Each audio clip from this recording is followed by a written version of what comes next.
Hey guys, it's your boy Thriller here, and we are here for week number 6 of the PUDL. We are taking on Coach Jaxo Powers here, and this, spoiler alert, will be a post-com. Unfortunately, Jax's internet was really acting up a lot and being very spotty, and I had to pause the recording several times, and turns were just taking forever. So unfortunately, I was doing this battle live con, but just like in the battle, about halfway through the battle or about a quarter way through, I was just getting kind of annoyed by the spotty internet, so I decided just to stop the recording and just do a postcom.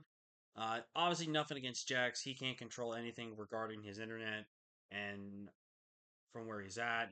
So we're just going to have to do our best to try to pick up a win here. But Jax has got a very powerful team, and this was definitely a bit of a difficult build for me this week. And I really didn't know what way I wanted to go with it, but I figured I tried to be a little creative here and hope and pray that it works and hopefully pick up a dub after we got a little bit screwed by the RNG last game, where we actually would have won. I actually talked with Jamarcus, and if he didn't crit U turn my ogre pawn, we actually would have won that game versus him, 100%. So 2 games now where crits and hacks have cost me a game. So realistically, I should pretty much be undefeated. I think. Wait, we're no, I should have one loss, and that one loss was just because my opponent played good. It was overall just a good match. So we should be theoretically 4-1 going to this week, but just how RNG plays. So looking at Jack's team, he's got Gouging Fire, Darkrai, Metagross, Amoonguss, Snorlax, Donphan, Arachniid, Comfey, and Miss Magus, Drifblim, Alolan Persian. And looking at Jax's team, I thought the Gouging Fire easily brought, Darkrai easily brought, Metagross easy brought, Amoonguss, in my opinion, was an easy brought. The last 2 slots kind of paired off a lot. I decided to pick Arachniid just because Arachniid with webs, obviously, and they've been kind of seeing that I have not been bringing removal with my Cyclizar. It's been mostly just offensive Cyclizar that I have been bringing, so definitely something to note with that. Um, do not think the Donphan is like a 50-50 matchup. Like I do have a bit of ground weakness on my team, but it kind of struggles to deal with some things on my team, and I don't know if he has enough team synergy to stop that. So don't know if he brings it, but would not be surprised to see it. Comfey definitely doesn't come and has a pretty bad matchup into my team. Miss Mag, it could come, but at the same time, I realistically think with how much good physical offense I have, it's kind of bad to bring into my team, honestly. So don't think it's coming. Drifblim definitely has the possibility of coming. It's just a super fat, annoying Pokemon. Definitely Chardy Willow with String Sap can easily just demolish my team if I am not careful. And Persian, which I do think is going to be coming this week, and I do expect Terra Poison. Terra Poison just primarily because he can now resist the Fighting Stab on my team and then have that fur coat benefit him. Now, arguably, Terra Fairy does the same thing, but I felt like Poison also made sure it could not get toxic, which I think is really important as well. And then just Fairy was the secondary type, and I chose just because it was again a good defensive typing to resist fighting type hits. So, with that being said, let's break down the team that we brought this week. We're kicking off with some heat, ladies and gentlemen. We have an Iron Defense, Agility, Iron Boulder. Now, I tossed around this set, and I felt like this was the perfect set that if I could set it up properly, this set goes stupid hard, and Boulder just straight up wins. There is nothing they would do with anything to stop Boulder besides potentially Donphan. That is the only other thing that would cause me to lose with my Boulder. We are 36 HP, max attack, adamant, 116 defense, 104 in the speed. Where we get a +2 off, we are faster than everything than on my opponent's team, which is really huge. So that is really big. And I'm really hoping this set. We are Earthquake plus 90 Cleave, which pretty much just covers everything else we really have. Earthquake just there in case, again, the Terra Poison is there for the version. But Earthquake also helps with Metagross. Other than that, I'm just going to click a fat Mighty Cleave through everything, which I think is really good. Up next, this honestly is one of the best Clodsire matchups offensively, and I am so down to try this thing out. So we have Poison Bar, which boosts my poison type attacks. We have Sub Recover, Earthquake, and Gunshot, 4 in HP, max attack adamant, 136 defense, 116 speed up with the adamant nature. This is literally unresisted unless he brings Terra Steel on Miss Magius if he brings it, which then makes this thing very much unwallable. But overall, I think Claudsar does insanely well. Claudsar can just check a lot of things and hit insanely hard. And I really think Claudsar is going to be one of the big focal points of this team. And I think there's going to be a really great mom for us this week. Up next, we have Jason the Cyclozar here with Terra Blast, Shift Gear, Dragon Claw, Super Cell Slam with heavy duty boots, just in case rocks and the sticky webs are up. We have 12 HP, max attack, adamant, 116 into defense, speed up, and 128 speed. We are making sure we are faster than the gouging fire, which after the matchup, which is going to be post combat stated, I definitely under speed prepped for some stuff, and I felt like I definitely misspread in some stuff that I should have done, which could have benefited me in the long run of the game potentially. So that was definitely something I had to really look back on there. But overall, Cyclozar is insanely good in this matchup. With the Terrifier, we are we can resist the bullet punches from Megaros and be able to take on the hits from the Gouging Fire relatively well. And obviously, if he gets that one play with Dragon Claw correct, we're boned. But if he doesn't get the play with Dragon Claw correct, we can win with this set. So that's really good. Up next, making its season debut is Light Bright the Lantern. We have now officially, I think, used every single Pokemon on our roster, which is awesome. Especially the trades that we did bring, which is amazing. We have Lantern here with Ice Beam, Thunderbolt, Thunderwave, Scald, and Thunderbolt. 124 HP, 132 defense, and max special attack, Modest Nature. This lantern does insanely good work, and I will acknowledge that I did mess up on one thing. I should have ran some speed on my lantern for a defensive Metagross, because if it's not defensive Metagross, getting knowledge that it's actually some speed on Metagross, it kind of puts me in a point where I can actually kind of predict and play around this. So definitely something I did look at and think about in the matchup building here. But Lantern does insanely well. I really think Lantern can do so much in this matchup, both offensively and defensively, which I think is really great. But Ice Beam also is just primarily there for the Amoonguss. Otherwise, my dual stab does really well. Thunder Wave just for speed control and just overall provides really good things. Oscar, we're bringing kind of a bulky offensive, but primarily more of an offensive spread this week with Trailblaze, Power Whip, Zen Headbutt, and Ivy Cutlage. This pretty much is unresisted there. We did have to go with Zen Headbutt for the fear of the Amoonguss. And Amoonguss, unless it's max Fizz Depth, max HP, it does not get two-shotted by this. But if it's only maybe max HP or max defense, it is a roll to potentially guarantee a 2-hit KO on it, which is really great. And overall, Moongus is going to be the biggest threat because of Spore. And obviously, I can't switch this thing in on Amoonguss because if he gets one play right with the Sludge Bomb, I'm actually boned. So, Ogerpon, though, can do really well. I really want this thing to shine, man. I know how good this thing is. I've seen how amazing it does. I need this thing. It's been robbed of two opportunities to do something, man. It's been robbed twice, and it's really pissed me off. I'm not gonna lie. But at last, we have Zora here at Shiyu with Sub Ruination, Dark Pulse, and Fire Blast, 72 HP, max special attack, and 184 speed. Again, outspeeding the Gouging Fire. We have Sub Ruination, Dark Pulse, Fire Blast. With the Sub Ruination, we can basically guarantee 50% off on something on my opponent's roster. And Sub lets me stay protected from potential things like Thunder Wave and stuff, which is really good. And then Dark Pulse plus Fire Blast literally is unresisted on my opponent's entire roster, and he has no valid switch in. So this is the team, so let's go ahead and get into the battle. And here we are into the battle, and as you can see, he brought a lot of different things. Like he brought the Donphan, which was a possibility, brought the Mismag, which later on he actually confirmed that he was going to bring Mismag with Terra Steel, which then looking back at it, made so much sense why he would bring Terra Steel. Because I actually looked at it, it walls Clodsire perfectly, and it actually can wall my Iron Boulder potentially really well. Otherwise, I don't think Steel made a lot of sense for other reasons potentially. If I'm being completely honest, but it's up to their mindset. Obviously, Steel was just primarily there for the boulder, which probably tells me that it was potentially Will-O-Wisp on the Miss Magius, if anything. So I don't know. But as you can see, they also brought the Snorlax, which I'm a little surprised to see Snorlax, but Snorlax is a decent enough Chi-Yu counter, so I can definitely see why you would bring that for Chi-Yu. And then the Donphan, which, like I said, Donphan was a 50-50 bring on this one. Obviously, four of my mons are weak to Donphan, so the fact that he did bring it was actually kind of annoying. So we're gonna kick it off here. I actually decided to lead here, as you can kind of see, he's the Zed, and he went and go and select he didn't select Terra, and that is a true rule that since he forgot to select Terra, I would not allow it. And like this might sound like a dick move, but if we're in the battle, I wouldn't like restart for you to reselect your Terra. The main reason why I say that is because then you literally can just pick a Terra. Now, granted, you could say on your word that this was going to be your Terra that you were going to bring to the matchup and you misgened it, misput in for the information. I can understand, but still at the same time, that can be looking like a little shady tactic, and someone could assume that you are trying to cheat for your game. Now, not saying that Jax would, as later on he did confirm that he wanted to bring Terra Steel, but was stuck with Terra Ghost. So I would have believed Jax, but in that moment of the battle, I would have had to follow what any kind of rule states. Like if he caught it before he accepted my invitation, that would have been fair and that would have been valid. But since it's during the battle, I don't think it's fair for both parties to have to just restart and then someone gets in a technically an advantage. Hopefully that makes sense, and hopefully everyone can understand that.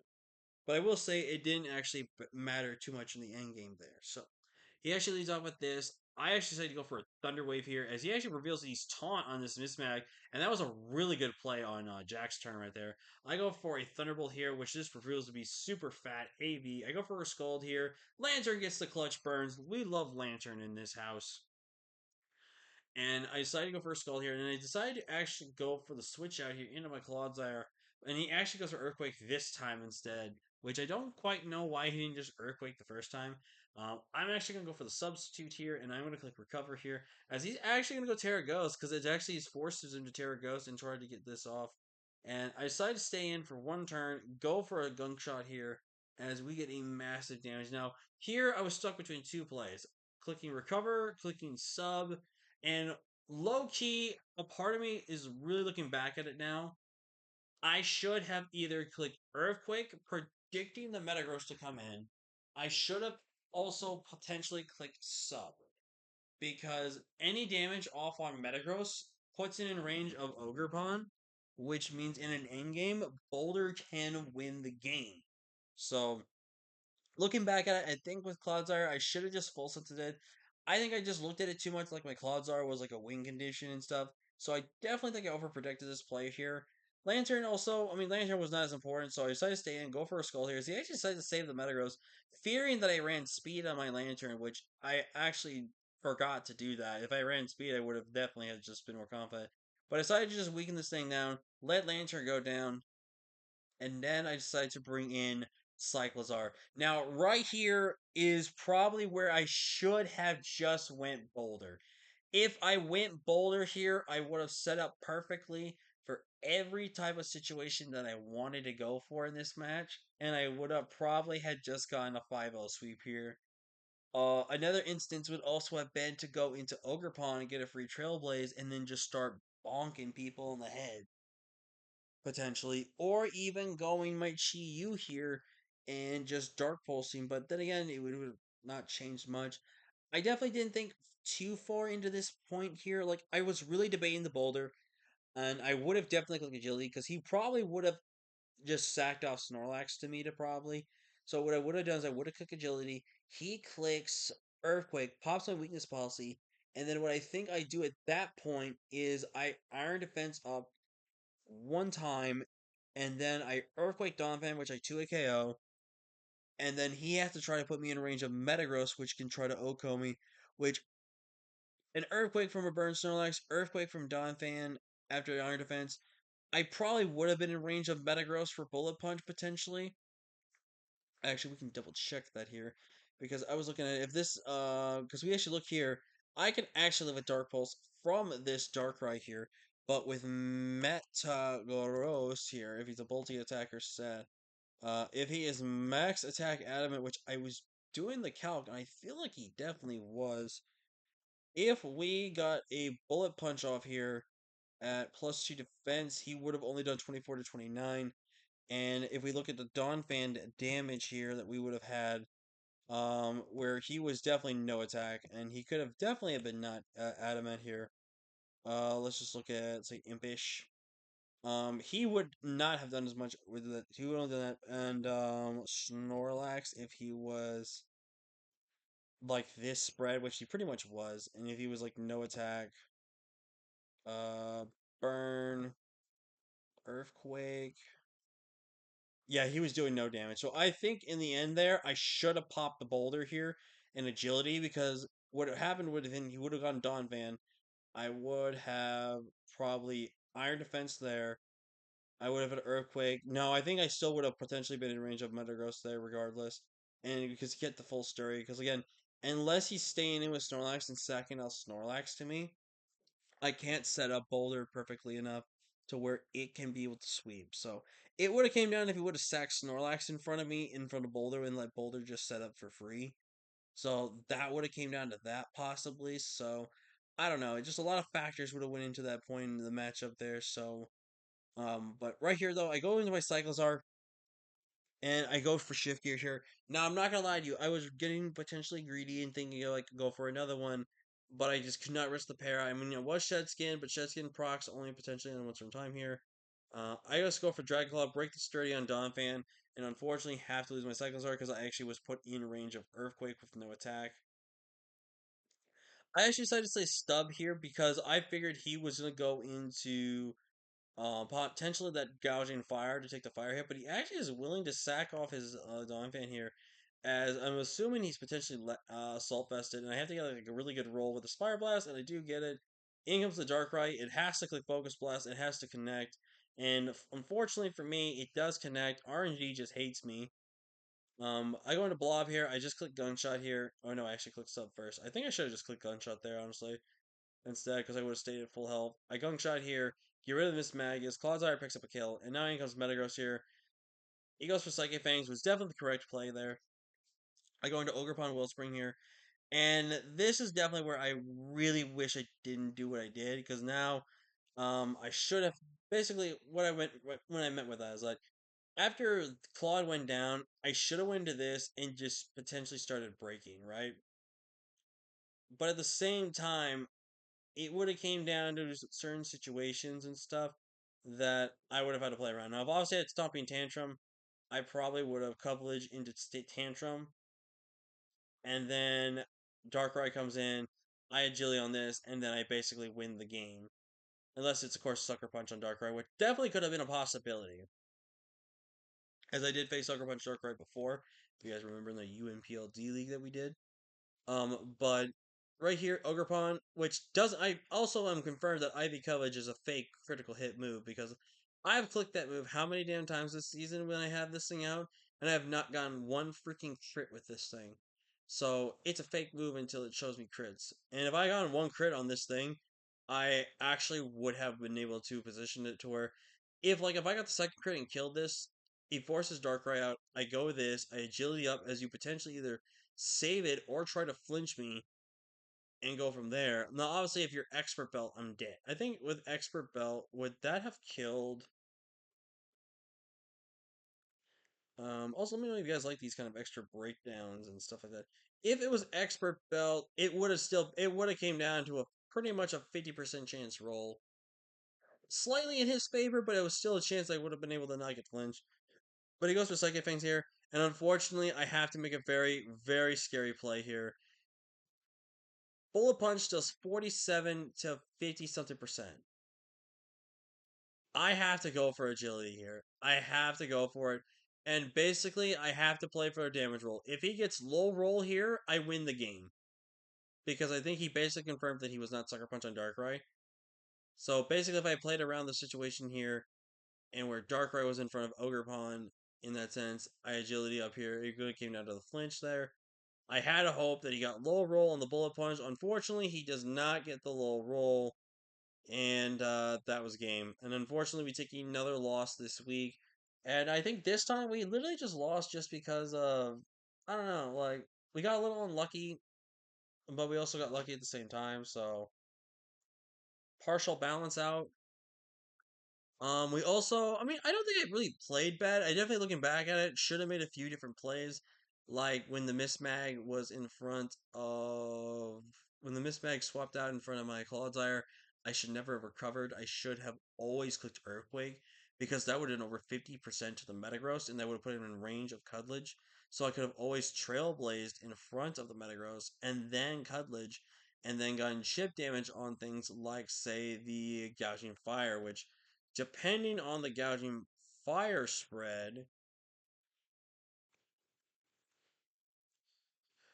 we if we got one crit with Cuddledge into another Cuddledge, we would have killed it. So at the end of the day, again, it would have if the crits didn't play out like they would have done, then we would have still been kind of boned. I think we would have lost.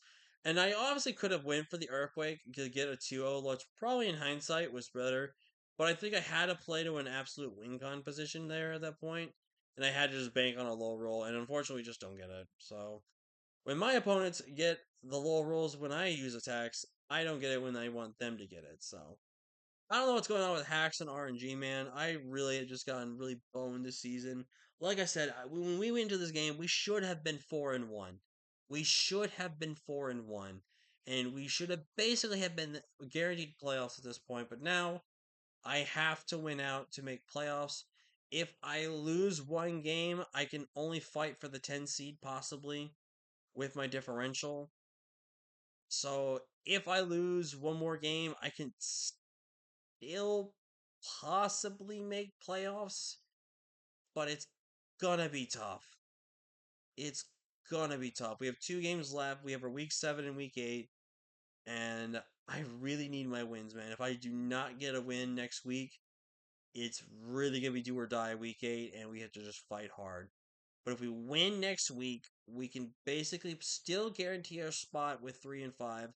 But it's gonna really come down to how everyone else does, and everyone else is really close on us. So there's only maybe 2 players that can't pass us potentially, but that's further here nor there. So, but I'm gonna stop rambling because this video is gonna probably be long enough as it is. So, GG's to Jax though, very close game, and just overall it was a solid game. Obviously it was a little bit more longer because of the internet issues, but can't control the internet, man. But yeah, like, comment, share, subscribe, and I'll see you guys next week. I don't remember who I take on next week. I think it's a Sun team again. Maybe. I don't know. But thank you guys for watching. Like, comment, share, subscribe, and I'll see you guys next time. Peace.